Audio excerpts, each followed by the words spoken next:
Bienvenidas a todas las personas que nos acompañan una vez más en este ciclo de charlas que mes con mes la Alcaldía de Azcapotzalco trae para todos ustedes. Esta tarde tenemos el gusto de inaugurar la jornada histórica que se estará realizando a lo largo de este año en esta misma plataforma. Este proyecto se lleva a cabo en el marco de los 200 años de la consumación de independencia y particularmente de la última batalla de este acontecimiento histórico que se libró en Azcapotzalco. De manera que la alcaldía, en colaboración con distintas instituciones y especialistas, ha preparado una serie de actividades que se estarán realizando y que incluye conciertos de música del siglo XIX, recorridos virtuales y presenciales, narraciones y lecturas en voz alta, charlas y conversatorios sobre las diferentes manifestaciones literarias y artísticas que se desarrollaron en el contexto de aquel siglo XIX. Y el tercer número de la revista de Azcapotzalco, esta revista que en el año pasado, en el mes de octubre, tuvimos el agrado de presentar, estará dedicado en su tercer número a este proceso histórico. El día de hoy abrimos esta jornada con 4 invitados, historiadores que nos darán sus reflexiones en torno a los 200 años de la consumación de independencia. Algunas de estas reflexiones están acompañadas por algunas preguntas sobre esta conmemoración. ¿Es una conmemoración? ¿Es un festejo? ¿Por qué es importante la fecha? ¿Cuáles son los enfoques, los temas y los personajes que hoy en día son importantes para los estudios históricos? ¿Qué importancia tiene en la historia nacional la última batalla de independencia que se libró en Azcapotzalco? Y para platicar sobre estos temas están con nosotros Eduardo Orozco, Joaquín Espinosa y Gustavo Pérez, de quienes me permitiré leerles una breve semblanza. Gustavo Pérez Rodríguez es doctor en Historia del Arte por la UNAM. Su actividad profesional ha girado en torno a la Revolución de Independencia y del México del siglo XIX, sobre los que ha escrito e impartido conferencias en diferentes instituciones. Es autor del libro Javier Mina, el insurgente español, guerrillero por la libertad de España y México, publicado en 2018 por la UNAM. Bienvenido, Gustavo. Joaquín E. Espinosa Aguirre es maestro en Historia por la Facultad de Filosofía y Letras de la UNAM y actualmente miembro del programa institucional de doctorado en Historia de la Universidad Michoacana de San Nicolás de Hidalgo. Ha sido profesor titular y adjunto en esa misma facultad, en la Universidad de Comunicación y en el Centro de Estudios del Ejército y Fuerza Aérea, además de ser miembro del Seminario Estudiantil de Historia Naval y Militar que sesiona en la Academia Mexicana de Historia. Sus líneas de investigación se relacionan con el proceso de independencia novohispano en Guanajuato y Michoacán, así como el ejército durante la primera mitad del siglo XIX. Muchas gracias por aceptar esta invitación. Está también con nosotros Eduardo Orozco Piñón. Él es egresado de la licenciatura en Historia por la Facultad de Filosofía y Letras de la UNAM. Ha participado como organizador y ponente de varios eventos académicos y culturales relacionados con la historia militar y política mexicana del siglo XIX. El más reciente de estas actividades fue el ciclo de conferencias 200 años de guerra y violencia en México. Actualmente es coordinador y fundador del Seminario de Historia Militar y Naval. Ha colaborado en algunos programas radiofónicos de Promo Estéreo y Radio UNAM. Es también columnista de la revista digital Reflexiones Alternas, donde aborda diferentes temas relacionados con la historia y su repercusión en el tiempo presente. Su última publicación es La Génesis del Ejército Nacional en la revista Bicentenario del Instituto Mora. Esta charla estará moderada por nuestro querido amigo e historiador de Azcapotzalco, Julio Arellano, quien se ha especializado en temas de la ciudad, particularmente sobre esta demarcación. Actualmente se especializa en Historia del Arte y es coordinador del Colegio de Cronistas de la ciudad. Muchas gracias, Julio. Muchas gracias a nuestros invitados. Sean bienvenidos. Muchas gracias, Piedad. Gracias por la presentación. Estoy muy contento de poder moderar esta charla, no solo porque suceda entre amigos, sino porque siempre da mucho gusto escuchar a conocedores, especialistas, pues de diferentes enfoques, de diferentes personajes, de sucesos particulares o generales de este evento tan importante para nosotros, que es la independencia de México, y que, bueno, parecerá que es un tema muy trabajado, muy investigado, pero no sé si estarán de acuerdo conmigo, que pareciera que la consumación está un poco más desdibujada o menos, más oculta frente a pues, la experiencia pública, cívica del inicio de la independencia, ¿no? Para nosotros es más fácil celebrar ese 16 de septiembre con sus personajes y sus procesos, no son más conocidos, pero de repente la consumación o se nos reduce a un momento específico, un 27 con la entrada del ejército trigarante, un 28 de septiembre con la firma, ¿no?, del acta de independencia, pero que el último bloque, los últimos meses, los últimos 2 años, ¿no?, que le llamamos la etapa de consumación, tal vez no nos son tan conocidos y habrá muchas razones, ¿no? Razones de memoria de la política, cuestiones historiográficas, ciertos posicionamientos personales, ¿no? Frente a los personajes que están en este momento de la última etapa de la independencia, y por eso nos parecía importante iniciar, pues, como una reflexión y con un poco como un panorama de estos 200 años, ¿no? ¿A qué nos estamos refiriendo? Si nomás nos estamos refiriendo a estos momentos específicos, a un proceso más complejo, al desarrollo de un proceso de 11 años distinto, parecido, es decir, ¿por qué es importante y qué tendríamos que estar prestando atención cuando nos referimos a los 200 años de la consumación de la independencia? Estimado Joaquín, no sé si quisieras iniciar nuestra charla. Muchas gracias, querido Julio, y muchas gracias por la invitación de la alcaldía para volver a estar con estos colegas que tanto aprecio y en este espacio tan agradable para poder charlar.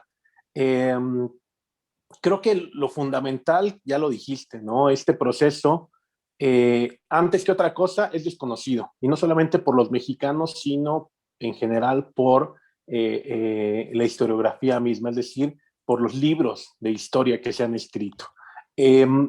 O bien, si no desconocido, al menos sí con una muy mala reputación, ¿no? Creo que definitivamente el verlo y llamarlo como una consumación de la independencia es el primer error que cometemos. Principalmente porque no se consuma una independencia a como nosotros la entendemos, es decir, el proceso de los insurgentes de Hidalgo, de Morelos y compañía, que pues pareciera que tuvo que pasar una década para que se pudiera lograr, ¿no? Para que sus objetivos se pudieran alcanzar. Y esto es todo lo opuesto. En realidad, la consumación que se logra o la independencia de 1821 es una que, si bien tiene puntos comunes con lo anterior, ahí está Vicente Guerrero como una de sus mejores muestras, también va a tomar una distancia muy clara, ¿no? Agustín de Iturbide, el que lidera este movimiento, va a decir que es una, si no contraposición, sí una diferencia clara, ¿no?, de su movimiento con lo que hizo el cura Hidalgo, principalmente por el uso indiscriminado de la violencia que va a ejercer y por la segregación que se va a promover entre los diferentes sectores, principalmente, y lo que sabemos de siempre, que son los criollos frente a los peninsulares o a los españoles, ¿no? Entonces tendríamos que dejar de ver primero a este proceso como una consumación. Decía el muy estimado Rafael Estrada Mitchell, pareciera que hablamos de un matrimonio mal avenido, ¿no?, que por fin va a consumarse después de una década, y esto pues nos pierde en muchos sentidos. Además, otro de los puntos fundamentales es el personaje que va a ser protagónico en este momento, que es Agustín de Iturbide, pues es muy mal visto, muy poco conocido y más, digamos, discriminado que muchos de los otros personajes.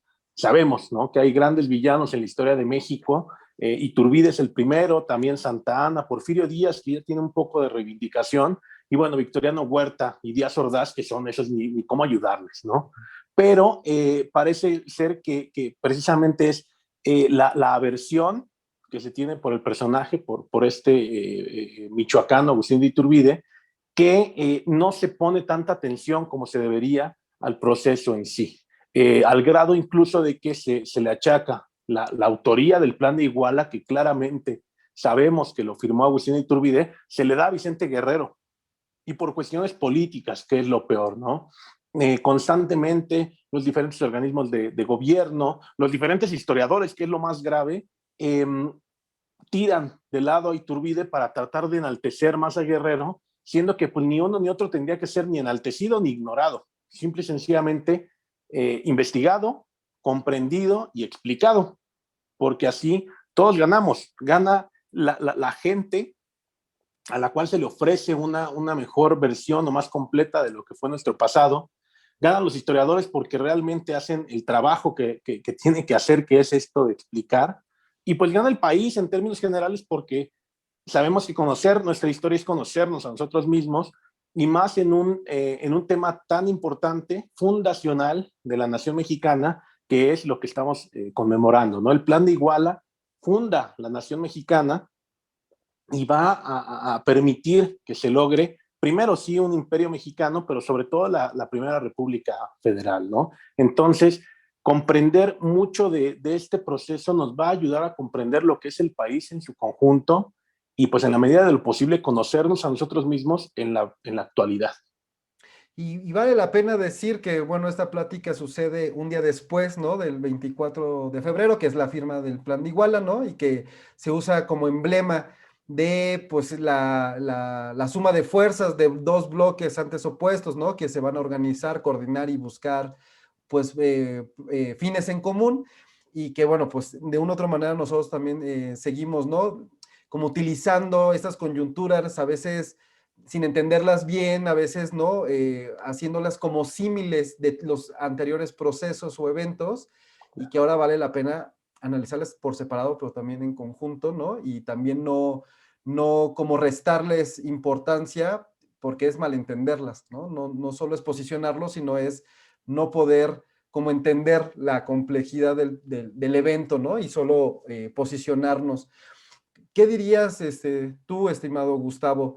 ¿Cómo ves la posición de Joaquín? ¿Estás un poco de acuerdo en esta idea de cómo hemos consumido la consumación y que vale la pena como repensarla o redirigirla?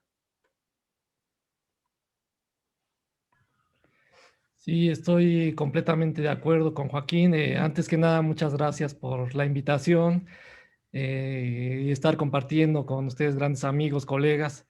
Efectivamente, se ha dado prioridad a través del tiempo, a través de sus últimos regímenes, resaltar el inicio de la independencia y hacer de cuenta que ahí en 1810 se consumó, ¿no? Olvidando lo que pasó después, olvidando 11 años de guerra y festejando el inicio y olvidando la consumación y olvidando a su personaje principal, como bien dice Joaquín, que fue Agustín de Iturbide, al que no tenemos que regatearle que fue el consumador, y si bien acompañado por Vicente Guerrero, pero pues bueno, el de la iniciativa y el de la fuerza, el de todo el movimiento, pues fue Iturbide. Es importante esta fecha porque, bueno, somos una generación privilegiada, bueno, generaciones, porque, bueno, somos varias, de que estamos como historiadores, nos sentimos privilegiados por vivir estos 200 años, cosas que otros mexicanos, otros historiadores, pues no pudieron gozar. Eh, Debemos de celebrarlo, de conmemorarlo, porque pues somos libres, no rendimos cuentas a otra nación, por lo menos formalmente, y tenemos derechos de los que no gozaban los novohispanos, ¿no? Como derecho a la educación, a la salud, a la libertad religiosa, entre otros. Hay que resaltar pues, que esto no pasó de inmediato, ¿no? No se consumó la independencia y vinieron todos estos cambios y se formó una nación instantáneamente, ¿no? Sino ha sido todo un proceso en el que todavía estamos, hay todavía derechos pendientes, como los que hemos últimamente viendo, sobre todo a las mujeres a las que se les ha relegado históricamente y que pues ahora parece que es un momento que está despuntando y que pues debemos apoyar, ¿no?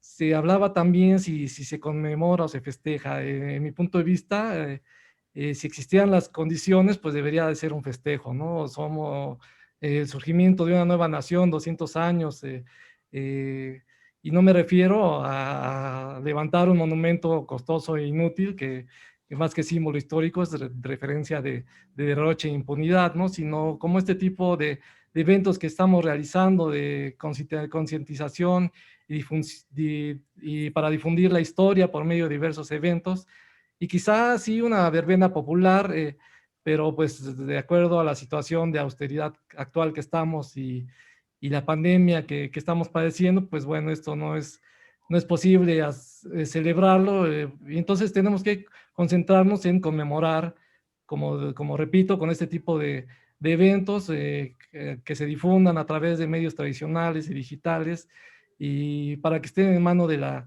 población, porque de nada sirve que nos pongamos nosotros a platicar aquí si todo esto no llega a más gente, ¿no? Por eso estoy celebrando que ustedes, de que la alcaldía esté haciendo este tipo de evento y pues que pueda difundirse, ¿no? Eh, Y bueno, pues pues son 300 años que gozamos ya de una libertad, de que ya no, ya no dependemos del dominio español, que son, bueno, que son 200 años que estuvimos bueno, lo que era la Nueva España bajo el régimen de español y ahora pues muchos más de los que llevamos de nación independiente, ¿no? Entonces, pues eh, sí hay que seguir difundiendo, recalcando que pues Hidalgo inició y que movimiento popular, después Morelos, Javier Mina y Vicente Guerrero, pero como etapas de un proceso que finalmente terminó con otro movimiento, con otros personajes, y que así fue la historia que debemos de aceptarlo, ¿no?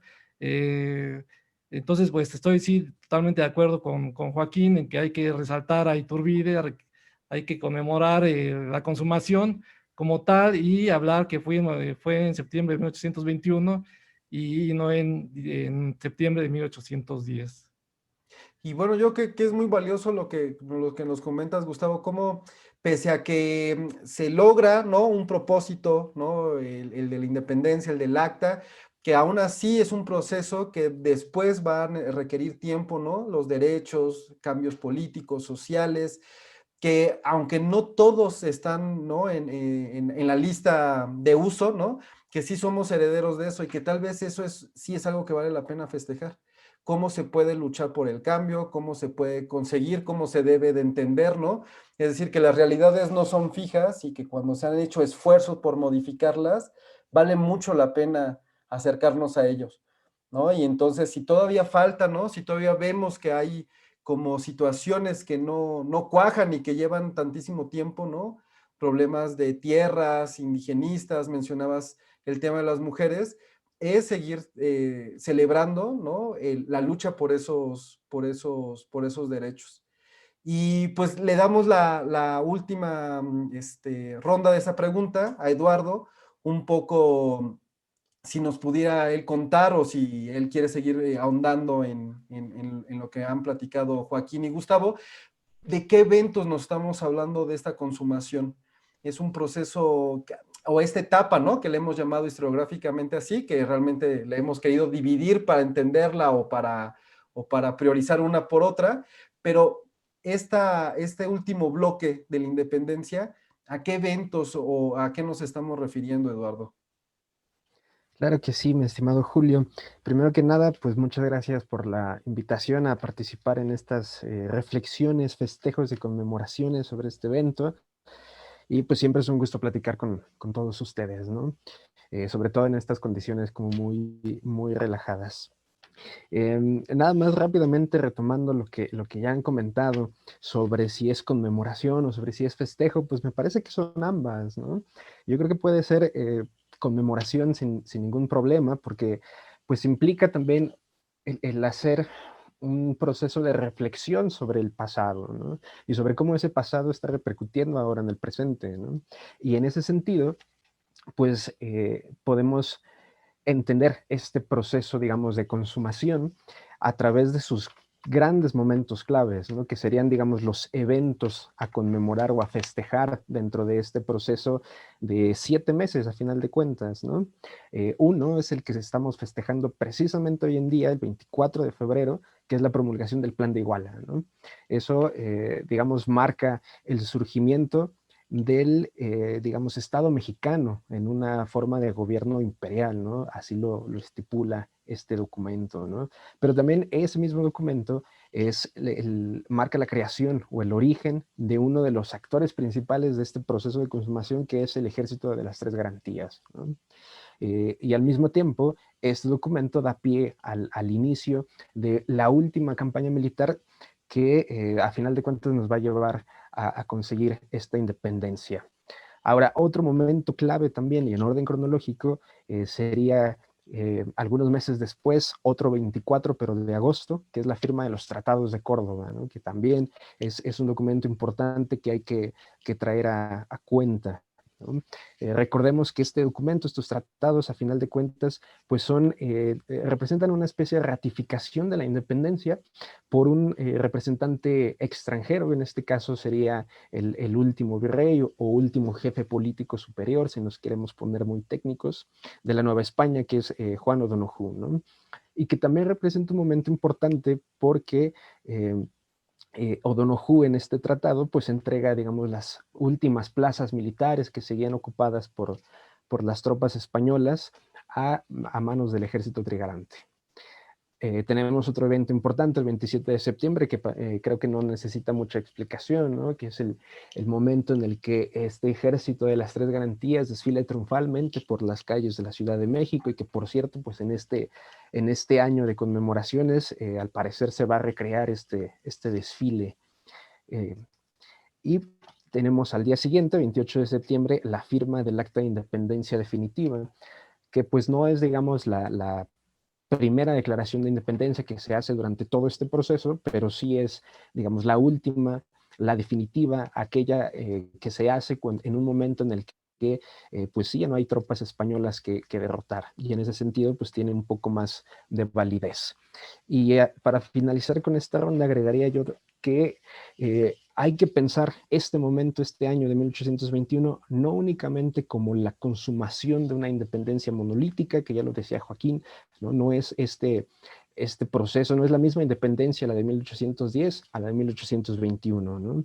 El propio Agustín de Iturbide y otros generales trigarantes lo dicen todo el tiempo, con adjetivos bien claros, ¿no?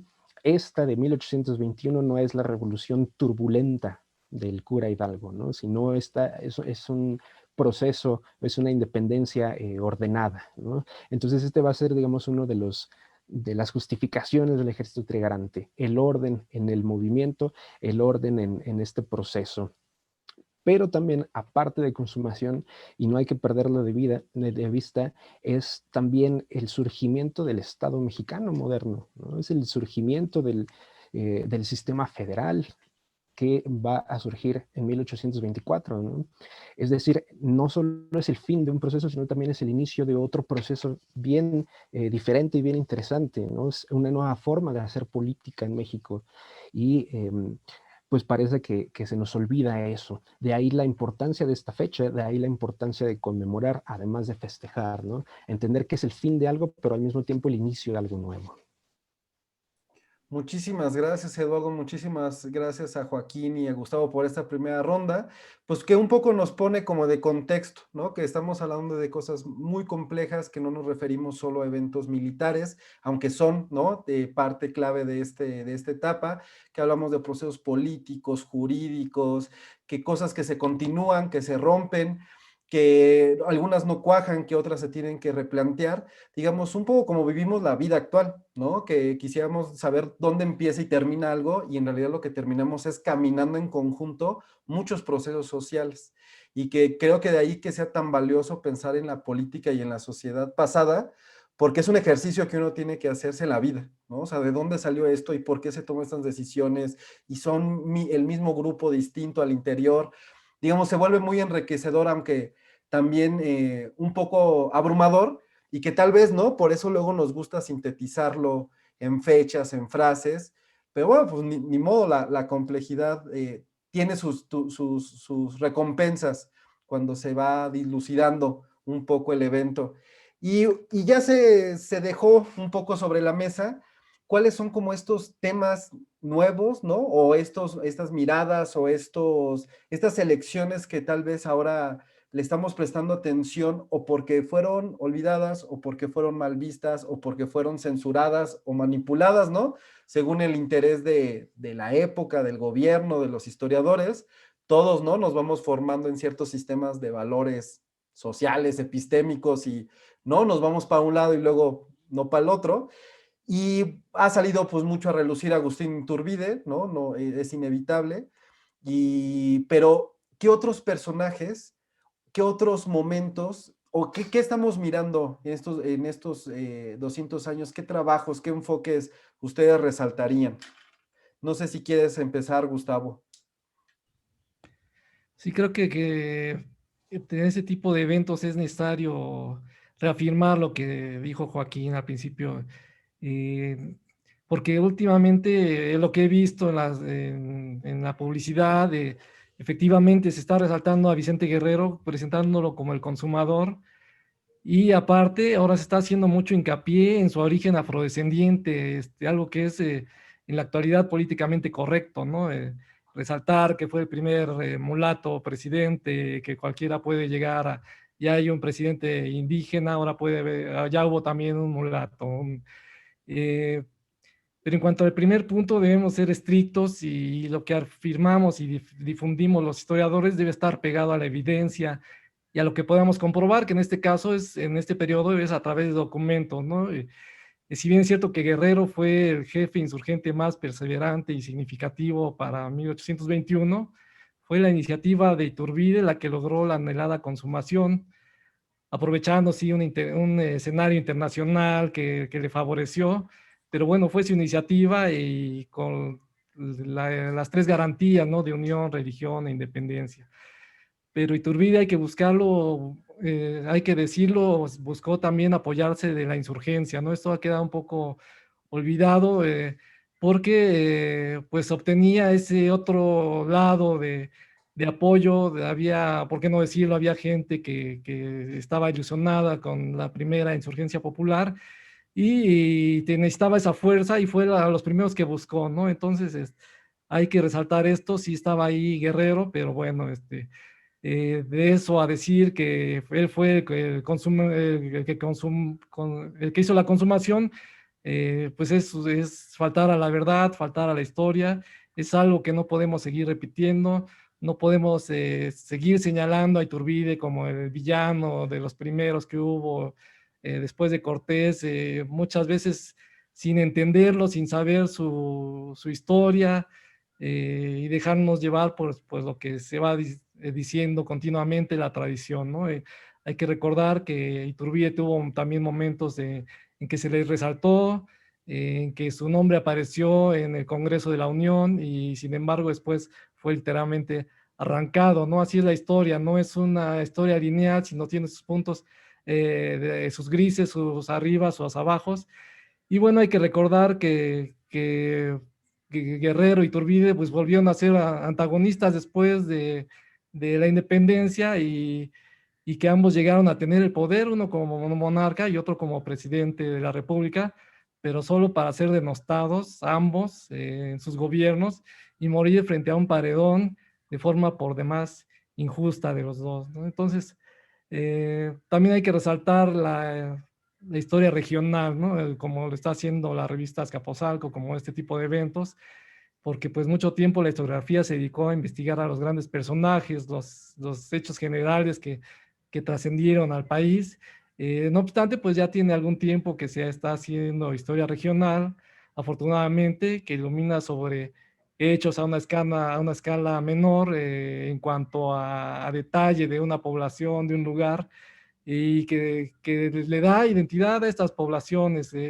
Y esta identidad, esta historia, este hecho repercute ya en la historia general de México y proporciona información novedosa que había quedado relegada a la sombra de las grandes historias, de las grandes personalidades, ¿no? Entonces, la historia regional y la historia cultural, militar, ofrece nuevas aportaciones a lo que ha estado descuidado historiográficamente, y son aspectos que enriquecen a la investigación histórica, por lo cual debemos de seguir procurándolo.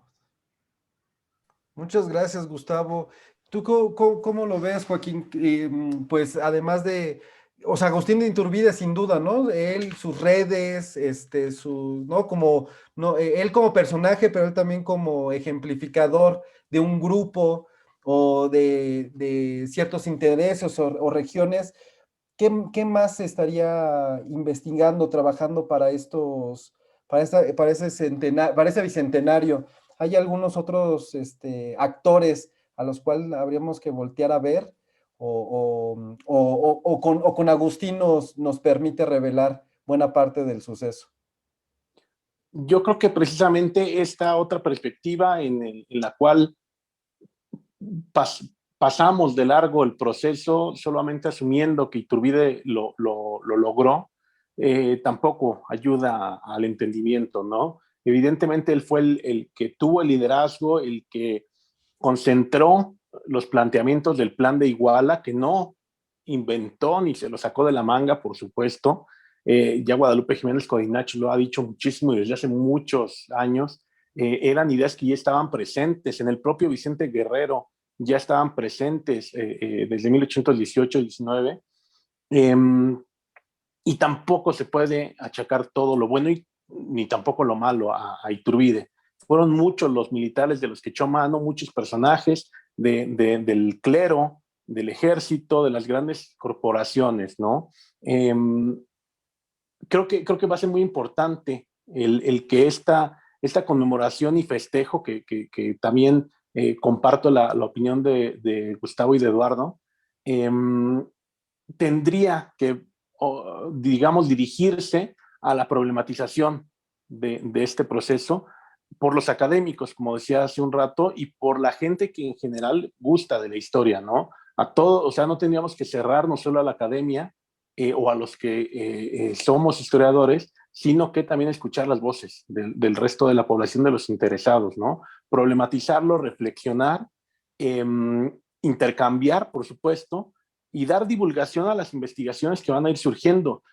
Hace 11 años, en el Bicentenario de 2010, hubo un gran boom de las publicaciones sobre el proceso de independencia, y a lo largo de este tiempo ha habido muchísima, digamos, muchísimo refresco, ¿no? O una renovación de la historiografía, de las obras que se conocen, porque, como bien decía Gustavo, si no me equivoco, ya se tienen mucho las perspectivas generales, ¿no? Los grandes procesos nacionales y demás, pero también se tiene que ir a cada población, a cada entidad, a cada provincia, para ver si esas interpretaciones realmente se pueden seguir sosteniendo, ¿no? En la mayoría de los casos ya no se sostienen, desafortunadamente, y tendrá que venir una tercera ronda de estas investigaciones en donde se recojan todas las investigaciones regionales, provinciales, ¿no? Por zonas, por municipios, etcétera. Porque efectivamente, así como la guerra no fue pareja en toda la Nueva España, tampoco la consumación. No fue lo mismo Guanajuato que Veracruz, ni Monterrey, bueno, las provincias internas de Oriente que Yucatán, por supuesto, ¿no? Entonces, tendrá que haber un saldo, o lo ideal es que haya un saldo positivo en cuanto a las nuevas investigaciones que se den a conocer y que, digámoslo así, se les ofrezca o se les lleve a los diferentes sectores de la sociedad que estén interesados en ello. Y que efectivamente tiene que apoyarse del entendimiento de algunos personajes. Ya ponderaba yo a Iturbide, cuya mejor biografía, o la más completa o la más reconocida o citada, es la de William Robertson, que es de 1952. Prácticamente va a cumplir 70 años de publicación ese libro, y no tiene ni 10 que se tradujo al español. Y después de eso, poco se ha escrito sobre el personaje, o por lo menos no se ha escrito bien, ¿no? Porque yo tengo el conteo más o menos de 30 biografías sobre él, en la cual la mayoría pues no sirven de mucho, solamente repiten lo viejo referido por Vicente Rocafuerte, que es solamente para denostar al personaje, y la otra mitad en realidad se dedica a ensalzarlo como el gran libertador. Entonces tampoco va a ser muy útil que sea una u otra perspectiva, ¿no? Sino una biografía, digamos, un poco más documentada y ecuánime u objetiva, ¿no? Vicente Guerrero, que desafortunadamente no cuenta con una investigación sólida de conjunto de su vida, es decir, no tiene una gran biografía que podamos conocer, que la podamos referir, aunque igual tenga 70 años, pero que podamos decir, esa es la biografía de Guerrero, ¿no? Hay, lo que se conoce está ahí. Desafortunadamente no hay, digamos, datos sueltos en diferentes obras o en diferentes pequeñas etapas de su vida. Y alguien que mencionaba Eduardo hace un momento, Juan O'Donoghue, ¿no? Último virrey o último capitán general, vaya, es el último gobernante español que se envía desde la península, y no conocemos nada de él. Con trabajo nos damos a la tarea a veces de entender quién fue el personaje previamente. No nos cuestionamos ni problematizamos por qué fue tan fácil que aceptara el plan de Iguala y firmara los tratados en Córdoba. ¿Qué pasó con él después de la firma y de la entrada a la Ciudad de México? A los 15 días de la entrada, bueno, menos, a 10 días después de la entrada a la Ciudad de México, va a morir el 5 de octubre. Entonces, parece ser que esta muerte tan repentina, tan, digamos, a veces tan misteriosa, podríamos también verlo, nos lleva a ignorar al personaje, siendo que fue tan importante como los otros dos y como muchos otros en realidad, ¿no? Y algo fundamental también que mencionaba Gustavo, esto de las conmemoraciones. México, bueno, tiene una tradición larguísima y muy nutrida de conmemoraciones, festejos y de centenarios, ¿no? Ni hablar del que sucedió en términos gubernamentales en 2010, con la estela de luz y todo eso, con el titán, creo que le llamaron, ¿no? Con esta figura gigante que pusieron en el Zócalo que estuvo a punto de caerse. Pero bueno, recordar que los centenarios de Porfirio Díaz en 1910 y de Obregón en 1922 fueron un agasajo en realidad, ¿no? Sobre todo el de Porfirio Díaz, que legó muchísimos de los principales edificios que digamos que identifican o que son la identidad, ¿no? de la Ciudad de México. Obviamente el Monumento a la Independencia va a ser el que más destaca, el llamado Ángel de la Independencia, en donde pues están supuestamente la mayoría de los héroes de este proceso, excepto Iturbide, ¿no? Porque hay extranjeros como Mina, hay algunas mujeres como Elena Vicario, hay personajes de toda la República y de todos los periodos, hasta Guillén de Lampar tiene un monumento ahí dentro, pero Iturbide no está, ¿no? Una justicia poética para él es que sus restos son los únicos que están seguros que sí son sus restos. Están en la capilla de San Felipe de Jesús en la Catedral Metropolitana, y eso sí se tiene certeza, ¿no? Pero entonces habrá que ver o aprender. Quizás no nos toque a los historiadores, ¿no? Eso le toca a las autoridades, pero aprender de los viejos festejos, de las celebraciones cívicas que se realizaron en el siglo pasado, para tratar de, digamos, emularlo lo más posible. Solamente una cuestión muy interesante ya para cerrar esta ronda mía, es que en el centenario de 1910 y en el de 1921 se publicaron 3 obras que fueron obras conmemorativas del propio gobierno, ¿no? Para digamos, dar a conocer la historia. La primera fue de Francisco Bulnes, que se llama La Revolución de Independencia, Hidalgo Iturbide. Hay mención a este personaje. Luego, en 1821, aparece de Romero de Terreros La Corte de Agustín I, ¿no? Publicada en el Museo de Antropología. Y al año siguiente, por un retraso pues, editorial, supongo, Rafael Heliodoro Valle, que es un personaje bien interesante, un historiador muy interesante, publica Iturbide, varón de Dios. Entonces, es muy curioso que en los 2 centenarios se publicaran 3 obras que hacían referencia directa a Iturbide, ¿no?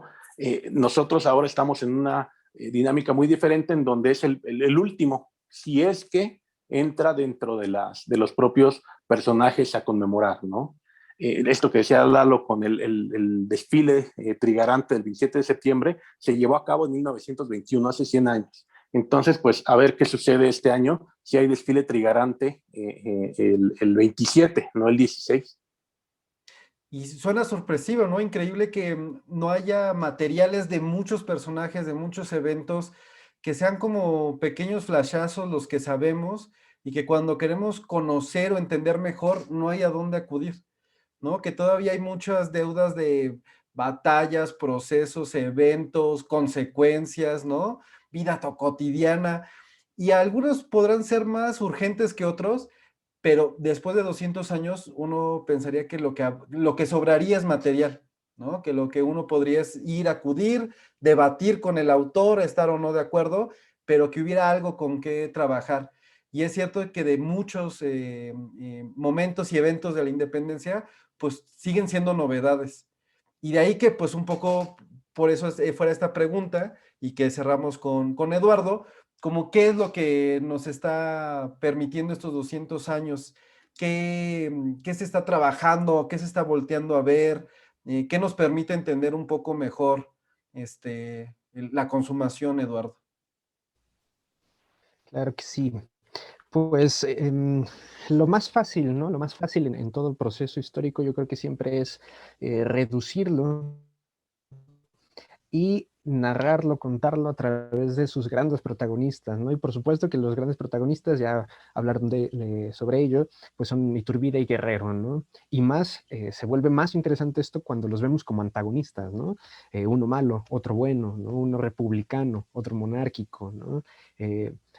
Uno que se le ha escrito en la historiografía, como ya dijeron, con Vicente Rocafuerte, desde un punto de vista totalmente denostable, ¿no? Incluso recordarán a lo mejor este episodio donde se menciona que Iturbide de niño era tan malo que le cortaba las patas a las gallinas, ¿no? Para regocijarse con su sufrimiento, ¿no? Y por otro lado, pues la idea del guerrero bueno, ¿no? El guerrero, el patriota, y ahora como lo están manejando en los festejos, digamos, a nivel federal, pues el guerrero, el consumador de la independencia, ¿no? Aquel que origina el Plan de Iguala. No obstante, pues, como bien dice Joaquín, hay otros protagonistas como el propio Don que es bien interesante, es una figura sumamente de novela de aventuras, ¿no? Que está en los grandes conflictos militares de Europa contra Napoleón, ¿no?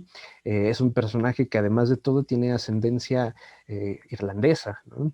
Entonces también tiene un bagaje de las Islas Británicas, pues bastante interesante, ¿no? Entonces en O'Donoghue se configuran muchas cuestiones que valdría la pena también estudiar en una buena y seria biografía, al igual que Iturbide y Guerrero.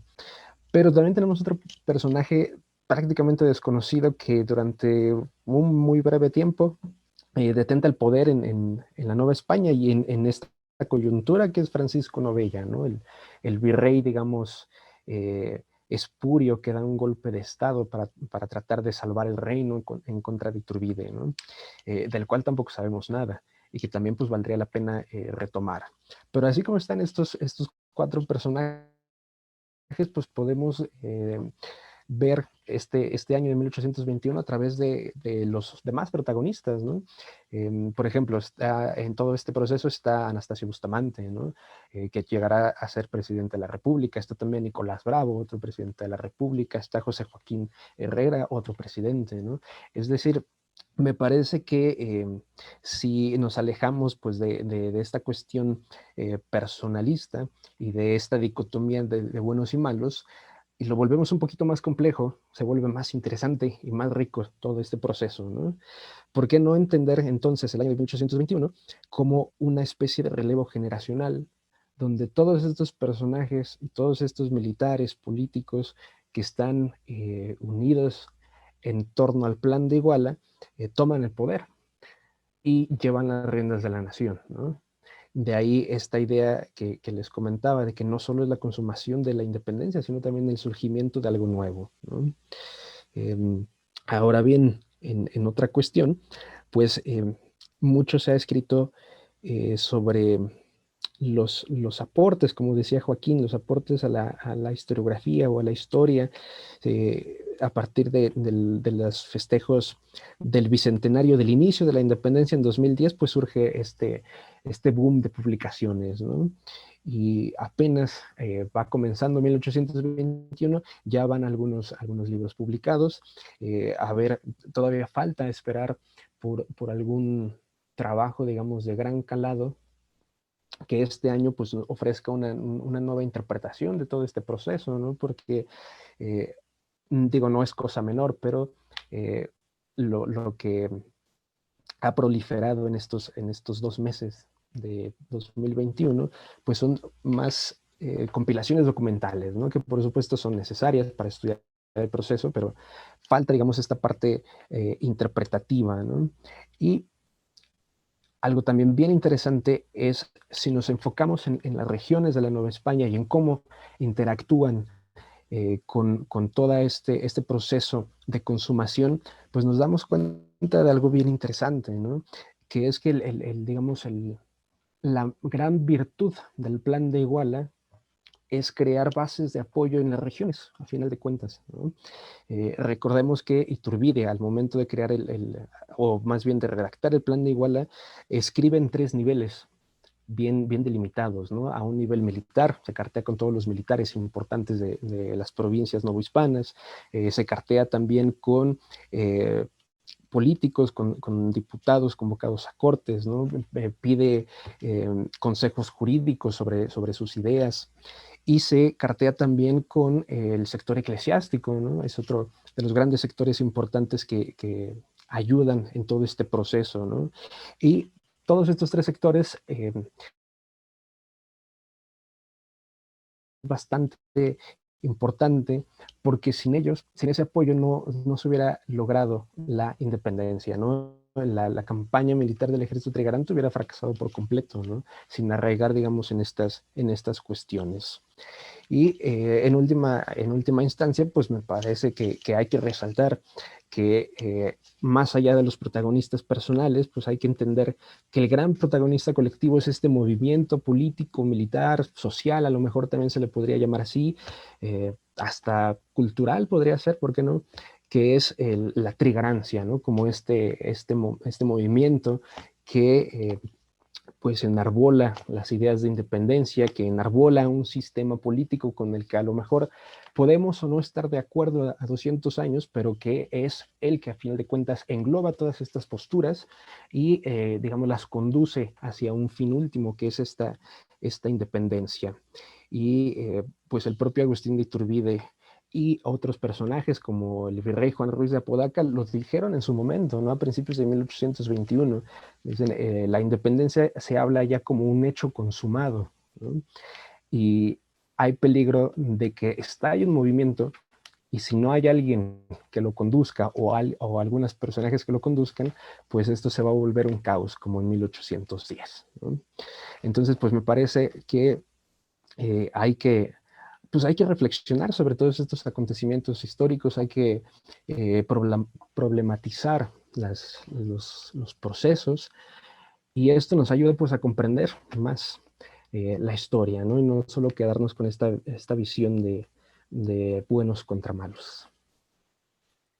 Muchas gracias por esta segunda ronda. No, pues sin duda la idea de la complejidad, de la diversificación, de la profundización de fuentes, de más que posicionarnos, primero entender, ¿no? Y si después todavía queremos marcar un bando, bueno, pues se hará en otros términos.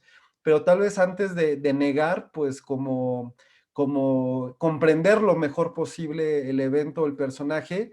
Y me parece que sigue siendo igual de revelador para la vida misma. O sea, que de repente cuando se habla de nación y de procesos nacionales y solo se recurre a ciertas fórmulas y personajes, pareciera que todo lo demás no requirió esfuerzo, trabajo o que no tuvo consecuencias.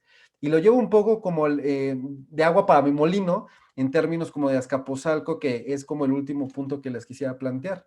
Que de repente cuando queremos hacer historia de poblaciones o de regiones, o podemos caer en la misma fórmula nacional, pero en chiquito, ¿no? Es decir, lo que pasó en la nación pasó aquí, y que al final anula la población, ¿no? Porque entonces pareciera que las poblaciones no tienen diferentes posiciones, no tienen personajes locales, no tienen, ¿no? Pues desarrollos propios, aunque estén incrustados en un contexto mayor, ¿no? Porque tampoco es que estén, pues sean enteramente distintos, ¿no? Ni que se esté gestando procesos contrarios al que está formulando el contexto.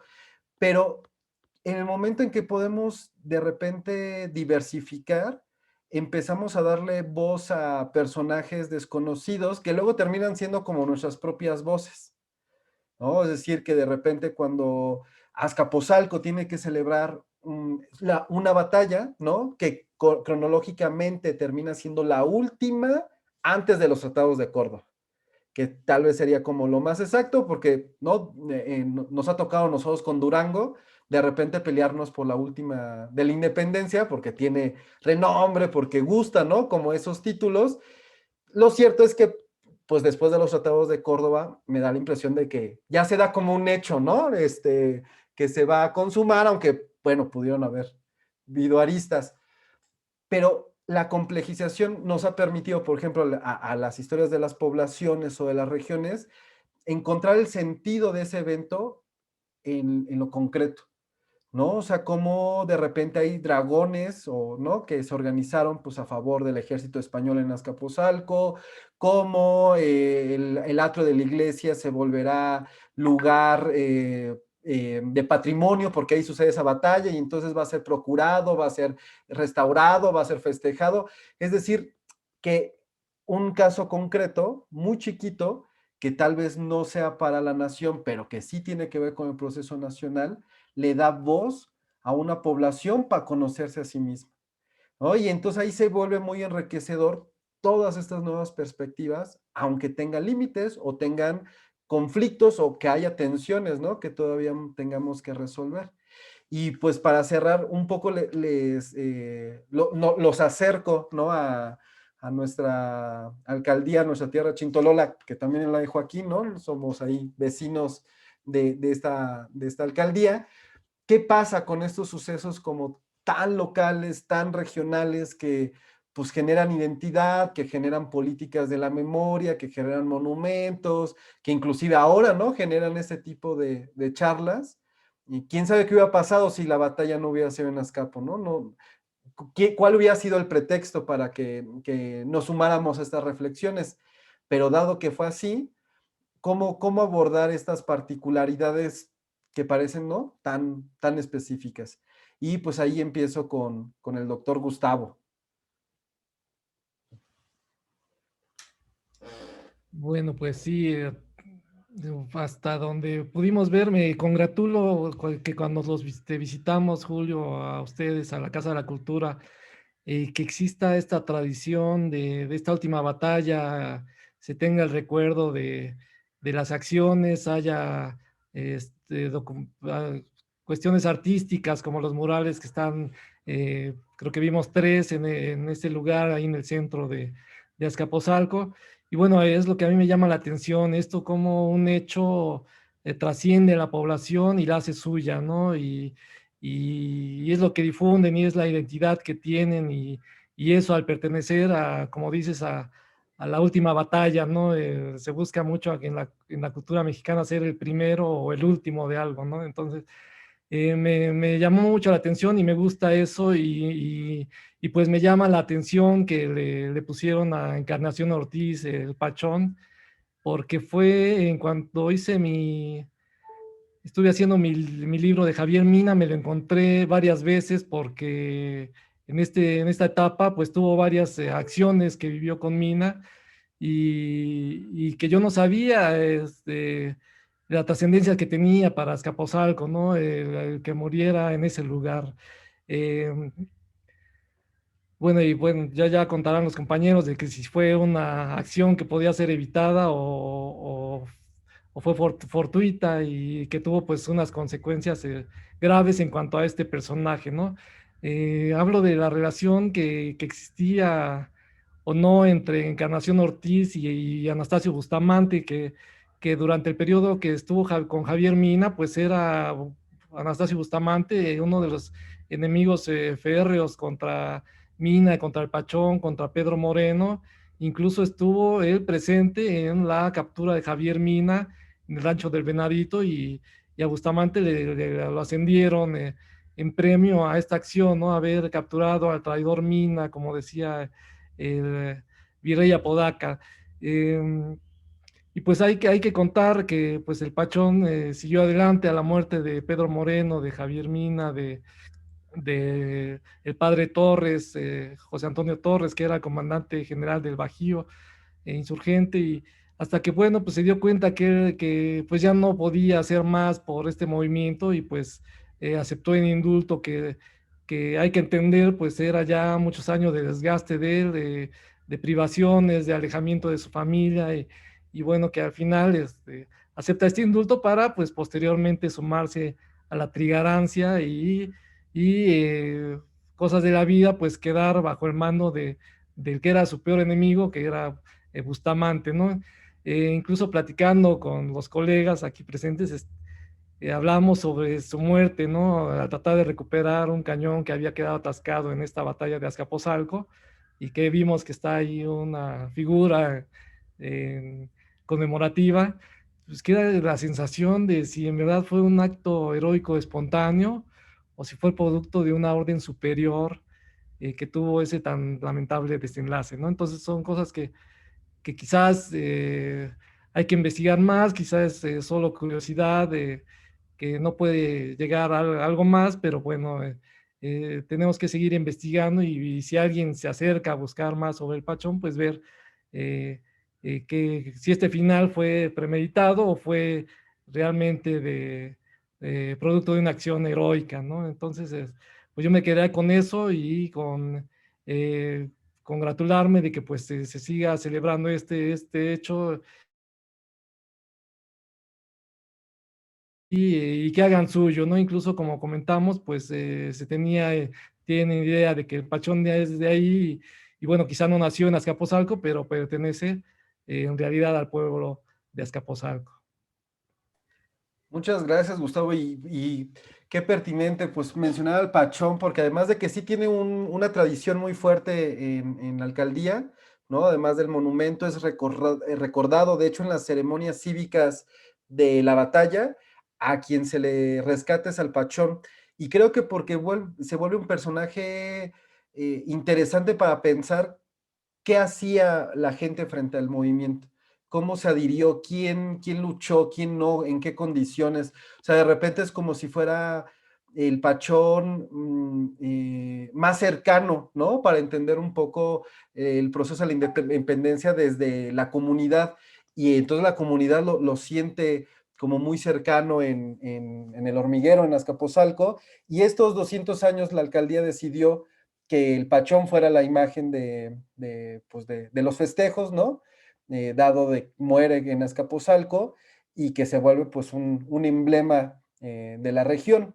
Eh, Justo el doctor Gustavo pues tiene una gran biografía de Javier Mina, y nos permitió conocer a partir de ese trabajo fragmentos de la vida del Pachón que nos era muy desconocido. O sea, una vez más, nosotros que pensábamos que ya había trabajos del Pachón, que ya había reflexiones, y claro que justo apenas se están gestionando, se están investigando de manera indirecta, porque pues no eran el foco de la atención, ¿no? Aunque para una población pues sea uno de sus pilares a conmemorar. Y pasando con Eduardo, que le ha dedicado tiempo a la batalla, ¿no? Que sí, a la batalla de Azcapotzalco es parte de sus investigaciones centrales, ¿no? Que pues hasta donde yo sé es el único, ¿no? Nosotros hemos desarrollado divulgación, hemos tratado de buscar información para hacer eventos, pero que en términos académicos creo que Eduardo es el único que le ha sentado un par de horas, semanas, años a la batalla, y pues quería preguntarle cómo ve Eduardo lo local dentro de este proceso nacional, tanto como el evento como los festejos. Sí, mi estimado Julio, pues como te comentaba hace rato, ¿no? Lo importante de este proceso, de esta conmemoración de 1821, pues es rescatar precisamente esas historias locales, ¿no? Y entender cómo se insertan en la, digamos, gran narración o gran narrativa histórica, ¿no? Es un poco como, pues, esta cuestión de la microhistoria, ¿no? Cómo lo micro, cómo la historia de algo chiquito, una localidad pequeña se inserta en lo más grande y cómo ambas se van reflejando entre ellas mismas, ¿no? Y en Azcapotzalco pues sucede algo bien interesante, ¿no? Que es esta batalla que se desata el 19 de agosto, eh, que algunos dicen que es la última, algunos dicen que no es la última, pero que sin dudas es una de las pocas batallas que tiene el ejército trigarante, ¿no? De estas batallas, digamos, formales o a gran escala, ¿no? A final de cuentas, en esos 6 meses de campaña militar del ejército, pues las batallas son contadas, ¿no? Eh, y ahora bien, en Azcapotzalco, pues se desata este enfrentamiento que pues pudo haberse desatado en cualquier otra posición, ¿no? Pudo haberse desatado un poco más alejado, por ejemplo, en Tacuba, o pudo haberse desatado sobre la villa de Guadalupe, o pudo haberse desatado tal vez un poco más eh, hacia Chapultepec, ¿no? Es decir, la Ciudad de México para el 19 de agosto es una ciudad que está rodeada por las tropas del ejército trigarante. Por supuesto que hay tensión, ¿no? Entre el ejército virreinal, entre los trigarantes, y pues estos enfrentamientos, pequeños escaramuzas, se desatan en los alrededores de la ciudad y el enfrentamiento pues resulta ser inevitable, ¿no? Aunque pues habría de recordar que Agustín de Iturbide, como primer jefe de este ejército de las Tres Garantías, da la orden y da la instrucción de que no se debe desatar ningún enfrentamiento, ¿no? Sin embargo, pues las tensiones no se pueden evitar, se desata la batalla y pues aunque sea una batalla muy local y un evento muy chiquito, influye en los posteriores eventos, ¿no? Ahora, ¿de qué manera influye? Pues influye de manera bien sencilla, ¿no? Que como es la única batalla grande que se desata en los alrededores de la capital, pues es la que demuestra que va a ser imposible resistir otra batalla a esa escala para las fuerzas virreinales, ¿no? Es decir, le pone fin a la vía militar que estos realistas acantonados en la Ciudad de México pues veían como la única opción, ¿no?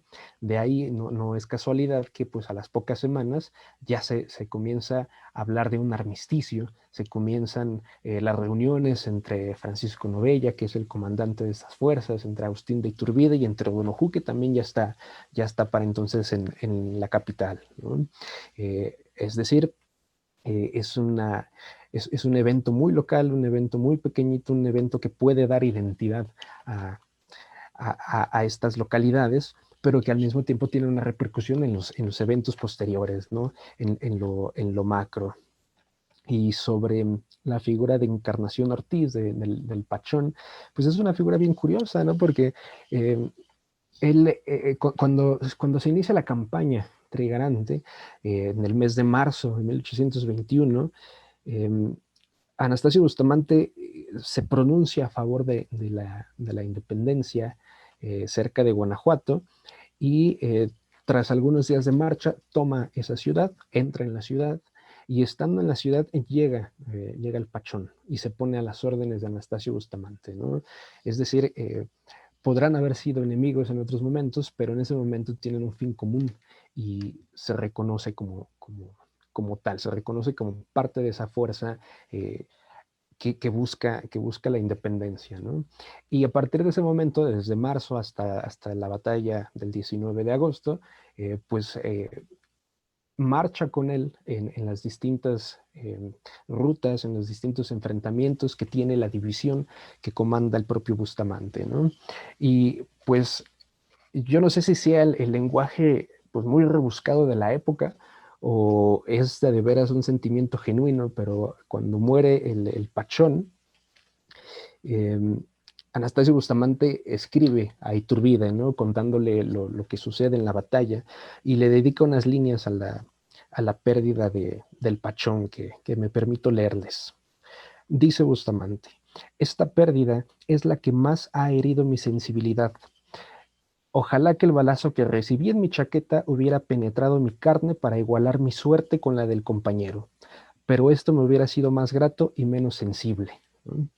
Es decir, parece ser que hay una especie de acercamiento entre ambos personajes, pero es muy difícil comprobar el grado de cercanía entre ambos, el grado de simpatía, o si simplemente es la manera de expresarse del lenguaje de la época, ¿no?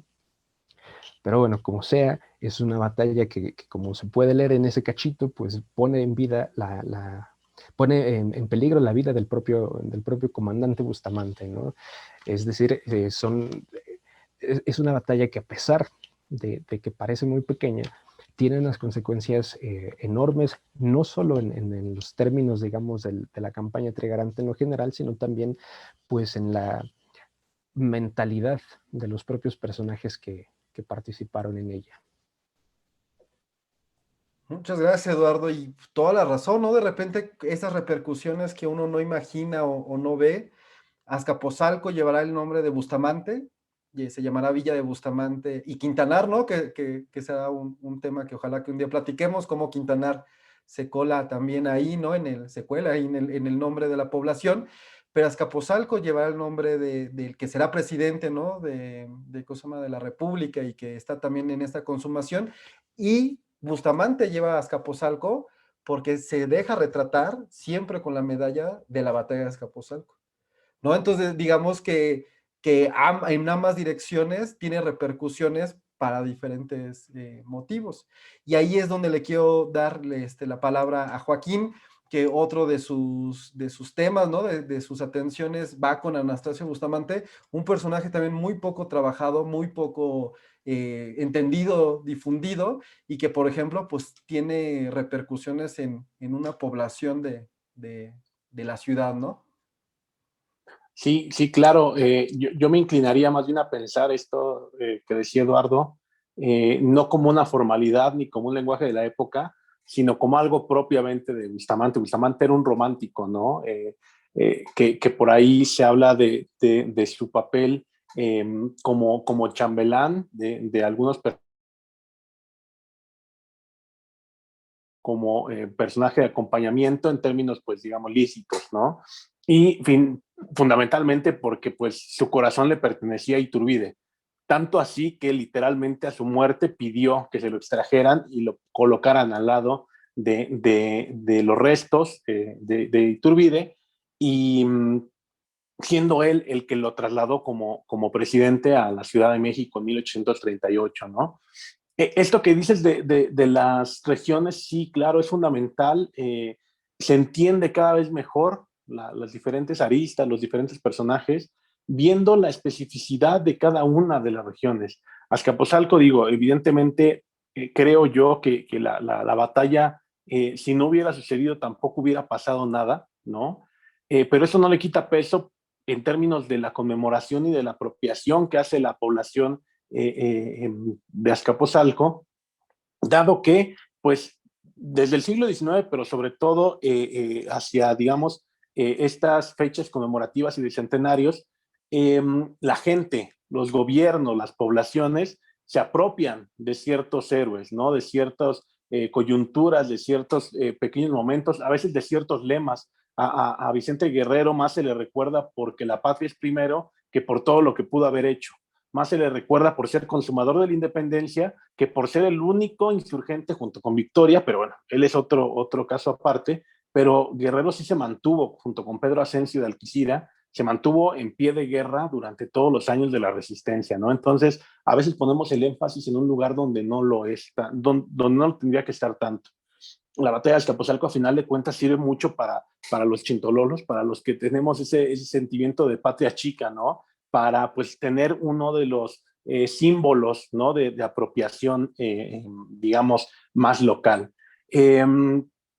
Y esto que mencionan tanto Gustavo como Eduardo y tú mismo, Julio, con tus comentarios, demuestra lo complejo que es el proceso. Si no lo fuera suficiente la guerra misma, el de la consumación va a tener una serie de elementos que lo van a complejizar cada vez más, porque no se trata simple y sencillamente de un movimiento que tenga, digamos, un solo origen, ¿no?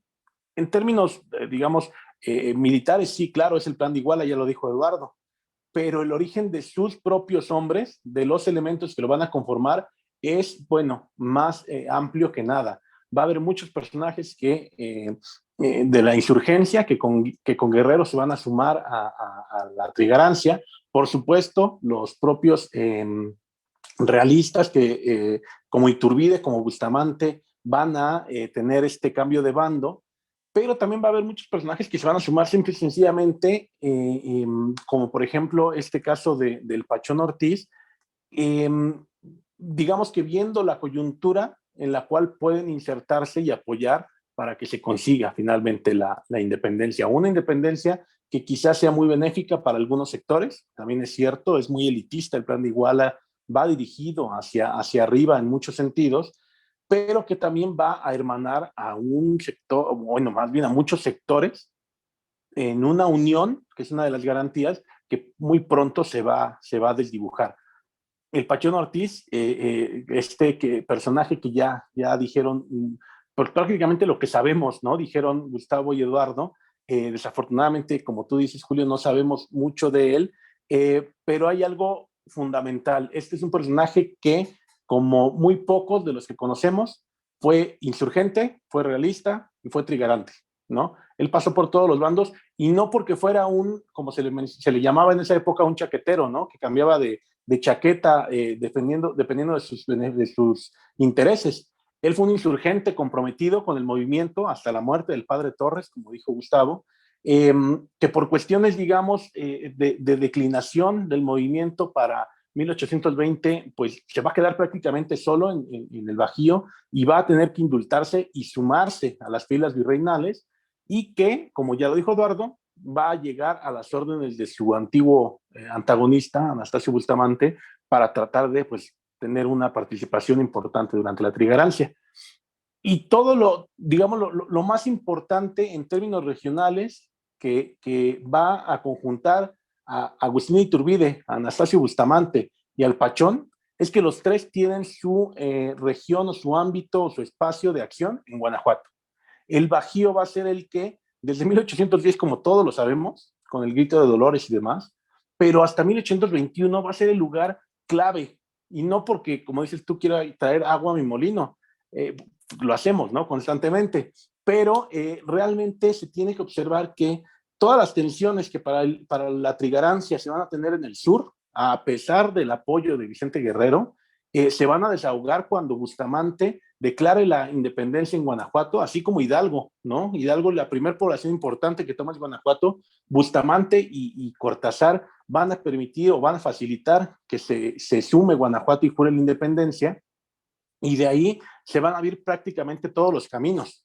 Se va a abrir Querétaro, se va a abrir Valladolid, y se va a, digamos, neutralizar momentáneamente la Nueva Galicia o el actual estado de Jalisco, porque José de la Cruz va a decir, bueno, yo me mantengo al margen, después de conferenciar con el propio Iturbide, ¿no? Entonces, si hablamos de regiones, importa mucho Azcapotzalco, digamos, en términos de que esta última o penúltima, vaya, una de las últimas batallas que se libra antes de la independencia. Por supuesto que San Juan de Ulúa va a seguir ahí todavía pendiente, Durango mencionabas tú, pero hablar de los diferentes espacios va a permitirnos identificar a esos personajes, va a permitirnos observar la complejidad que va a tener el proceso, porque si bien no fue un desfile de las provincias, ni tampoco hubo los enfrentamientos del resto de la guerra civil, o sea, va a tener su propia característica, la consumación o la llamada consumación, que pues se tiene que atender desde los términos económicos, políticos, ideológicos, sociales, vaya, todo lo que se aplica para la revolución de Hidalgo y la de Morelos y de la insurgencia, pues también hay que aplicarla para ese único año que dura la trigarancia, ¿no? Estos 7 meses en los cuales logra lo que los otros no, a final de cuentas, ¿no?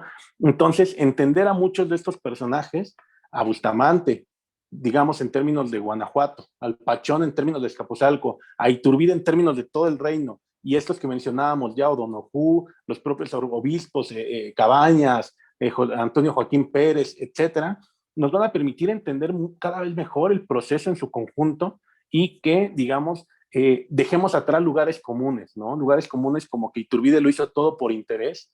Bueno, Cada quien se mueve por sus propios intereses y aspiraciones y ambiciones, ¿no? No era el único. Que las tuviera más retorcidas o no, quién sabe, quién puede definirlo, ¿no? Pero muchos de estos personajes se movían por los intereses más loables, más denostables, pero eran sus intereses y ambiciones los que los hacían que tuvieran un accionar a favor de la trigarancia, de la insurgencia o del realismo, ¿no? Y entenderlos en su propio contexto. Qué increíble escucharlos, ¿no? O sea, en los pocos meses que hemos podido encontrarnos y que nos han ido contando y nos han ido como guiando de, pues, este proceso que nos es tan significativo, pero generalmente, pues, muy desconocido y que ahora la coyuntura nos permite, ¿no? Como sumarnos a estas pláticas, a estas reflexiones. Yo creo que la gente que nos ve, que puede consultar este video, le pasarán muchas más dudas, preguntas, ¿no? Precisiones, que verán que seguiremos intentando, ¿no? Como desahogar esas preocupaciones que se han generado últimamente o desde mucho tiempo en Azcapotzalco. Vamos a publicar un número de la revista Azcapotzalco dedicado a la batalla y la consumación, porque es cierto que cuando hay texto, pues podemos volver, ¿no? Esto que decíamos, de repente, pues nos hace falta un punto de partida para seguir debatiendo, para seguir investigando, y que entonces pues, nos parecía muy valioso tener esa publicación que inicialmente le estamos pensando digital, pues para que además llegue a quien lo pueda consultar, ¿no? Y que ojalá pueda después tener una circulación física, pero que además nos emociona que sea con ustedes, que también hay otros especialistas, otros amigos, porque nos va a permitir seguir, ¿no? Debatiendo y reflexionando, pues este suceso tan mexicano, ¿no? Porque es la piedra de inicio, pues, de esta mexicanidad que se ha ido construyendo, no solo de eventos, sino también de narraciones y discursos de los que somos parte.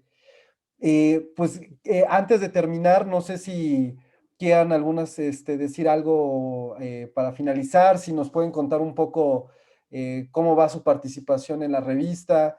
Creo que más o menos se puede entrever, ¿no? Los temas que están trabajando Joaquín, Eduardo, Gustavo, pero pues para que sean estos últimos minutos de plática, ¿qué vamos a leer de ustedes en un par de meses, estimado Eduardo?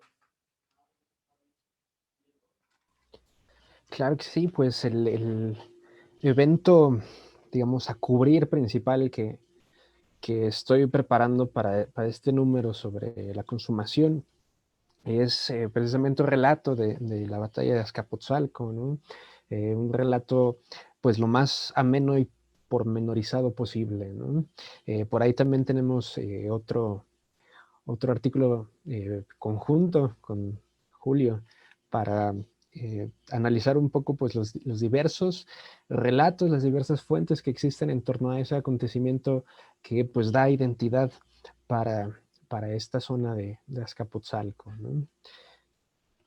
Pues será muy emocionante, ¿no? Que tenemos las clásicas y de repente no las entendemos siempre, ¿no? Y luego aún así no acudimos a la de Lucas, a la mano, a la de Bustamante, pero el historiador. Entonces, pues tener la de Eduardo realmente nos es así imprescindible, ¿no? Poder tener una narración de la batalla, pues para entender un poco para dónde se movieron, de dónde vinieron, ¿no? En qué quedó. Estimado doctor Gustavo, también lo vamos a leer en la revista y pues con uno de sus meros moles que es el Mina. Sí, porque, bueno, en este bicentenario se habla de las tres garantías de la unión, de la religión, de la independencia, pero como ya dijo Joaquín, esto se ha demostrado que la insurgencia con anterioridad, pues ya estaban estos planteamientos, claro que con otros términos, con otras finalidades, y pues yo me refiero a la etapa de Javier Mina, donde él viene con su expedición desde Inglaterra a los Estados Unidos y trae ese discurso, ¿no? De la independencia. Recapitulo varios documentos que él difunde para tratar de atraer tanto a peninsulares como a criollos, porque bueno, él de hecho ya estaba sumado a la insurgencia, entonces trata de unir a todos porque considera que es beneficioso para Nueva España, que él ya reconoce como la República Mexicana, y que lo va a hacer también benéfico a la península. Hay que recordar que Mina fue de los primeros levantados contra el absolutismo de Fernando VII. Entonces, que él considera que quitándole la Nueva España, pues va a provocar cambios en la península, va a haber un debilitamiento del rey y va a tener que aceptar la Constitución de Cádiz, que bueno, eso pasaría 3 años después, o sea, con la misma idea y en otras circunstancias, ¿no? Entonces, trato de demostrar esos planteamientos de las tres garantías en las proclamas y cartas de Mina, ¿no? Y por otro lado, pues hablo de precisamente del Pachón, de estos pasajes que tiene con Mina, que como dice Eduardo, pues le escribí de forma más libre, como aventuras, actos heroicos, pero que están confirmados con documentos, o sea, no son al vuelo, sino que se pueden comprobar de participaciones que tuvo el Pachón con Javier Mina y que le ayudaron en su momento a seguir adelante porque bueno, Mina venía de fuera y el Pachón pues conocía muy bien la región del Bajío, como dice Joaquín, de Guanajuato, de la provincia de Guanajuato, y pues ahí se desarrolló esta campaña de Mina muy intensa, en 5 meses, donde igual ganó Mina como perdió y que al final lo llevaron a su muerte, ¿no? Fusilado. Entonces, pues bueno, solo que me queda agradecerte a Piedad Melgarejo, a Claudia Perules, a ti, Julio, el haberme invitado a participar aquí, y bueno, que quede abierta la puerta para seguir participando con ustedes en esta revista de divulgación histórica y cultural. Muchas gracias. Muchas gracias, Gustavo. La verdad es que estamos muy emocionados, ¿no? Sí, sí por el Pachón, porque pues esta cercanía, pero es cierto que la figura de Mina, ¿no? También es, en términos narrativos, además de históricos, pues es muy interesante, muy refrescante para también incluirlo, ¿no? En estos discursos del Bicentenario, y nos parecía que era idóneo, ¿no? Iniciar como, no desde atrás, sino desde ese momento para ver, ¿no? Cómo se va a desarrollar pues, los últimos años de la gesta. Y termino pues, con el estimado Joaquín, ¿no? Que pues también tenemos unos grandes textos de él en el número, y mejor le dejo a él que nos cuente un poco de qué lo vamos a leer. Gracias, Julio. Pues igual el agradecimiento antes que nada a la oportunidad de participar en este número y a darle una perspectiva pues lo más amplia posible, ¿no? Que es lo que buscamos, creo, los tres desde este lado, tú desde la organización y desde la alcaldía, a no hacer héroes de bronce ni a ser villanos que se quemen en el infierno, ¿no? Nacional, precisamente porque yo mi personaje de estudio y el que voy a presentar en un artículo para la revista es Agustín de Iturbide, ¿no? Nunca he negado mi afinidad por el personaje, ¿no? Desde siempre, desde hace 10 años que lo llevo trabajando, sé que tengo una atracción muy fuerte hacia él, pero pues tratando de explicarlo, ¿no? Que es lo que buscamos, Eduardo con la batalla, Gustavo con el proceso y Javier Mina, no solamente dar elementos que engrandezcan a uno o que, digamos, lo vuelvan a denostar, como ya hablábamos Eduardo y yo de Rocafuerte, ¿no? Sino tratar de explicarlo para que la gente conozca, vaya, hechos concretos, ¿no? Los datos que se pueden confirmar y corroborar documentalmente, como decía Gustavo, pero que además pues les ofrezcamos una interpretación de la importancia que tienen, ¿no? Entonces, pues tratar de dar una perspectiva, un pequeño bosquejo, porque también el espacio era reducido, no se podía ampliar. Digo, esta biografía de Robertson que les mencionaba tiene 300 páginas, entonces cualquier vida da para mucho, pero pues en este caso un pequeño bosquejo de Agustín de Iturbide hasta el año de 1820, ¿no? Porque digamos que a partir de ese año cobra importancia y es donde más se le ha estudiado, ¿no? Donde más se le conoce, si no se le ha estudiado al menos. Y por otro lado, a Anastasio Bustamante, el otro gran personaje que creo yo que va a ser el bastión, el consumador de la independencia en el Bajío, y que va a servir, digamos, para hacer, para tener un contraste del propio Iturbide. Bustamante, como muchos otros, van a tener un perfil muy parecido al de Agustín de Iturbide, ¿no? Un criollo que se suma a las milicias, que desde el ejército va a ascender y que va a llegar un momento, José Gabriel de Armijo en la Comandancia del Sur, Guanajuato con Iturbide y con Bustamante y varios más, que no van a poder ascender de grados a los grados de generalato, ni tampoco van a poder obtener los grandes empleos, ¿no? de las propias fuerzas militares. Entonces, esto va a mover a muchos de ellos a sumarse al movimiento trigarante como algo medianamente natural y predecible, ¿no? Dentro de ese mismo proceso, pero que también va a haber muchos otros que no se sumen, por supuesto, ¿no? Entonces, tratar de dar un bosquejo desde los personajes para que se puedan entender los diferentes procesos y que no solamente quede en 1821, el año en que Iturbide consumó, o el año en que Guerrero consumó, sino el año en el que en realidad se sumaron muchas voluntades y muchos grandes personajes que tuvieron una injerencia demasiado poderosa, ¿no? Entonces, invitar a todos los que nos están oyendo o los que nos oirán de aquí a septiembre a que puedan consultar el número en cuanto esté en circulación, y estamos trabajando cada uno muy fuerte, principalmente la gente de la alcaldía y tú, Julio, para que ese número se pueda concretar, ¿no?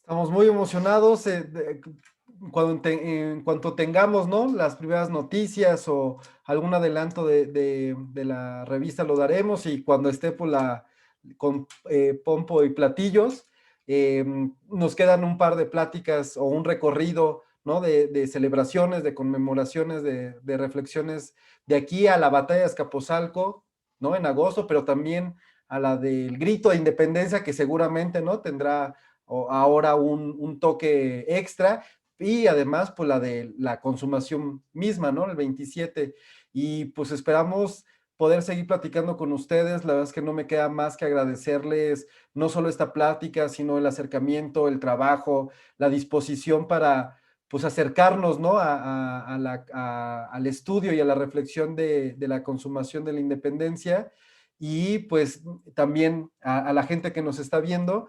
Espero que disfruten estas casi 2 horas, ¿no? Es inevitable de repente, pues no dejar, ¿no? De platicar lo mucho que hay que decir, lo mucho que se ha trabajado, y pues estamos en manos de los mejores conocedores que son ustedes, y otro equipo otros historiadores que también poco a poco iremos presentando. Muchas gracias, Joaquín, Gustavo, Eduardo. De parte de la Alcaldía de Azcapotzalco, muy buena noche.